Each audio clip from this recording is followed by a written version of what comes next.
My mother handed me a crumpled $10 bill and said, "This is all you're getting from us. Your sister needs that money for her business more than you do." My father stood beside her with his arms crossed. "Maybe this'll teach you some responsibility." Behind them, my younger sister Vanessa leaned against the doorframe holding a designer purse I knew cost more than my entire wardrobe. She smirked while our neighbors pretended not to stare at my packed bags on the front lawn.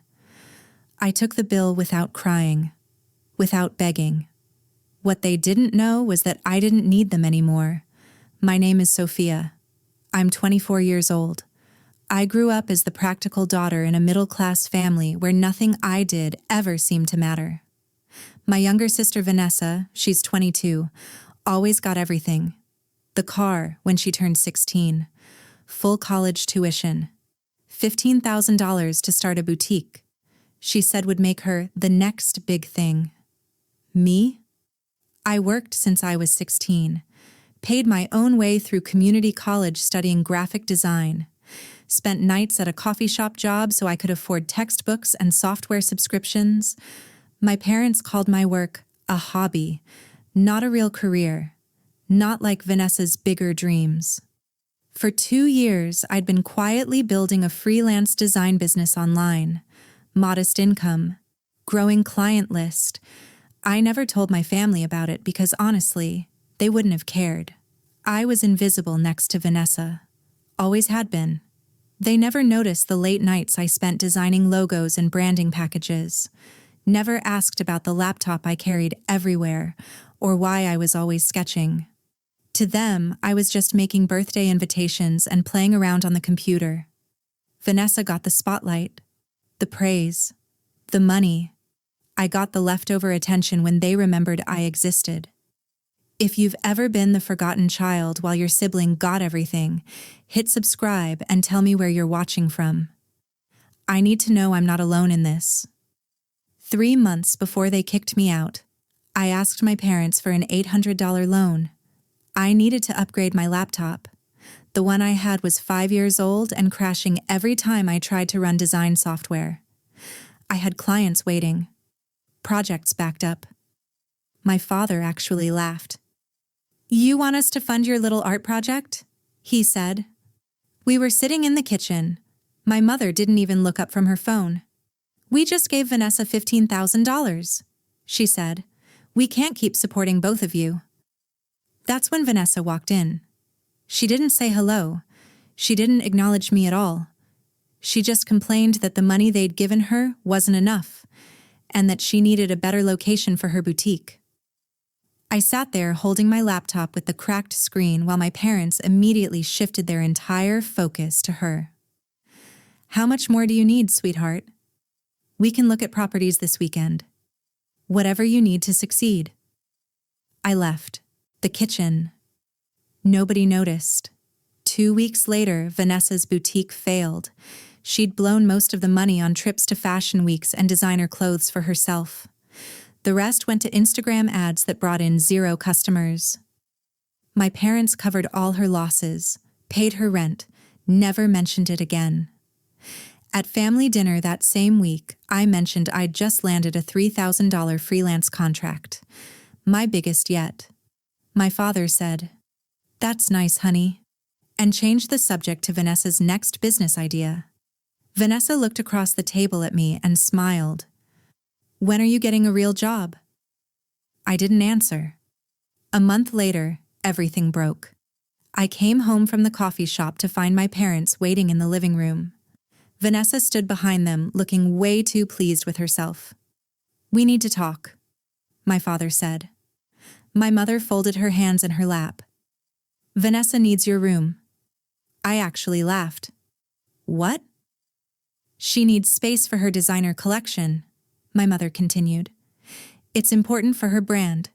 You understand?" Vanessa beamed. "I'm converting it into a walk-in closet. You don't mind, right?" I looked at my father. "Are you serious?" He stood up. His voice went cold. "You're 24 years old living at home? Vanessa has ambition. It's time you moved out and learned how the real world works." "I've been working since I was 16. Part-time jobs and computer hobbies aren't a career. He cut me off. We've been patient, but you need to stand on your own feet.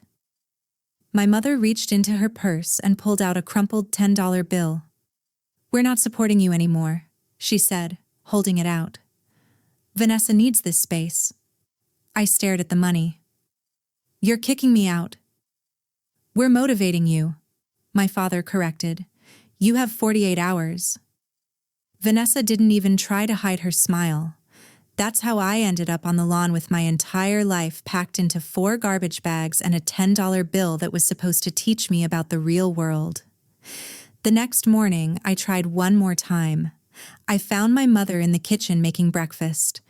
The smell of bacon and eggs filled the whole house. My stomach growled. I hadn't eaten since lunch the day before. Mom, can we please talk about this?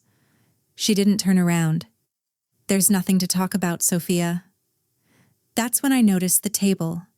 3 plates, 3 glasses of orange juice, 3 sets of silverware. My father walked in and sat down. Vanessa followed, wearing a silk robe I knew cost more than my monthly coffee shop paycheck. Nobody had saved me a plate.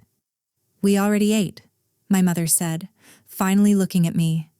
There's cereal in the pantry. My father didn't look up from his newspaper.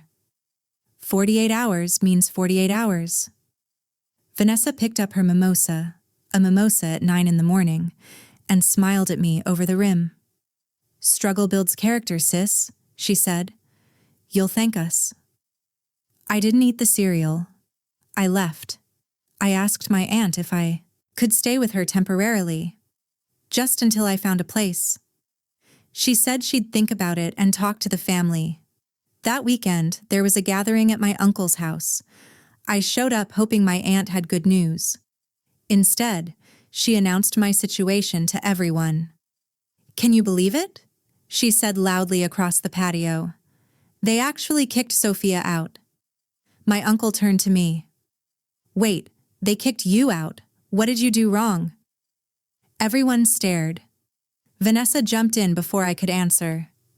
She's been mooching. She's 24 and hasn't accomplished anything. I looked at my mother, waiting for her to defend me, to explain, to say anything. She nodded. We're trying to motivate her. My cousins went quiet. Nobody made eye contact. I left before dessert, drove to the hospital where my grandmother was recovering from surgery. She was the only one who'd ever cared, but I couldn't burden her. Not now. I had nowhere to go. Moving day was worse. I was packing the last of my things when I saw it. Vanessa's Instagram, open on her phone, sitting on my desk in what used to be my room, my designs, my work, posted to her account with captions about her creative process and building her brand. She'd stolen my entire portfolio. I grabbed the phone. You're literally stealing my work? Vanessa snatched it back. Please, who's gonna believe you made those? You're nobody. Those are my files. Prove it. My parents heard us and came upstairs. What's going on? My father demanded. I showed them her Instagram, showed them my work posted as hers. She's building her brand, my mother said. Stop being jealous. My father shook his head. Maybe if you'd been more ambitious like your sister, you wouldn't be in this position. I grabbed the last bag and left. I moved into a studio apartment that cost almost everything I'd saved. Tiny. Barely furnished. Just me and that crumpled $10 bill I'd pinned to the wall above my desk. I was nearly broke. But I had something they never noticed. 12 regular freelance clients, a growing Instagram following, and a skill they'd dismissed as a hobby my entire life. What they didn't know was that I'd been learning more than just design. For 2 years, I'd been teaching myself social media marketing, branding strategies, business development. I'd been posting time-lapse videos of my design process online, mostly for fun, but the audience was growing. One video hit 100,000 views the week before they kicked me out.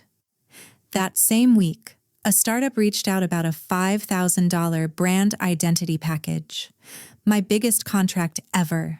I'd been developing tutorials, templates, a unique design style that people actually wanted to learn. An online design mentor named Riley had reached out about a collaboration opportunity. My parents thought my computer hobby was making birthday invitations. And Vanessa? She had no idea I'd been saving screenshots of every design she'd stolen. Time. Stamps. Original files. Everything. I knew it might matter someday. 3 weeks after I moved out, Riley video called me. "Your work is incredible," she said, "but you're undercharging. Let me help you scale this." Riley ran a successful design studio. She'd been following my work for months. She offered mentorship, connections, real strategy.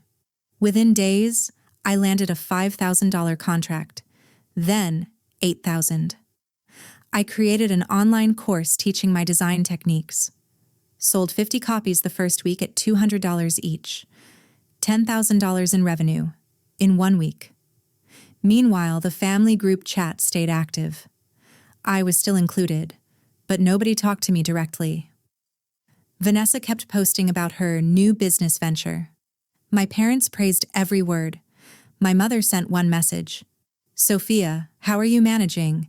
Need anything?" I replied, "I'm fine, thanks." I didn't engage beyond that. 1 month in, my course sales hit $50,000. I landed a tech company retainer worth $6,000 a month. I built a professional portfolio site. Gained 50,000 Instagram followers. Riley got me featured in a major design blog. My family had no idea.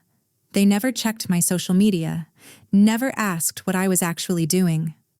2 months in, Vanessa's latest venture failed. The group chat lit up with my parents discussing giving her more money. My father wrote, "Family helps family. That's what we do." The irony crushed me. 3 months after they kicked me out, my income passed $100,000. I moved to a better apartment, bought professional equipment, signed a $25,000 campaign contract with a major brand. My aunt mentioned to the family that I seemed surprisingly well. That's when Vanessa got suspicious. She checked my Instagram, saw the followers, the features, the success. And she panicked. Vanessa showed up at my apartment unannounced. When I opened the door, her eyes went straight past me to the space behind. The new furniture, the professional lighting setup, the equipment that cost more than her entire failed boutique. "How are you affording this?" she said. "Are you escorting or something?" I stayed calm. "I'm working. That thing you keep pretending to do." Her face went red. "I want to know how much you're making." "That's none of your business. You're my sister. Leave, Vanessa." She stormed out and called my parents immediately. I could hear her screaming through the hallway. The next day, all 3 of them showed up. My mother's voice came through the door, sweet as honey. "Sweetheart, we've been so worried. Why didn't you tell us about your success?" I opened the door. My father stood there looking uncomfortable. "We had no idea you were doing so well," he said. I met his eyes, ice cold. "You never asked. You never cared." My mother tried to push past me. "Can we come in?" I stepped aside. Let them see everything. They walked through, slowly, taking in the space, the setup, the success they'd never believed was possible. I pulled up my laptop and showed them everything. Portfolio, client list, income receipts. My mother gasped at the numbers. "We're so proud." She tried to hug me. I stepped back. "You kicked me out with $10. You chose her over me my entire life." Vanessa crossed her arms. "This is probably fake anyway. You're just showing off." That's when I pulled it up. Side by side, her Instagram posts, my original files with timestamps, every single design she'd stolen, with proof of exactly when I'd created it and when she'd posted it. "You didn't just ignore me. I said quietly. You let her steal from me and called me jealous. My father tried to defend them. We didn't know. You didn't want to know. I was never the daughter you wanted. My mother started crying.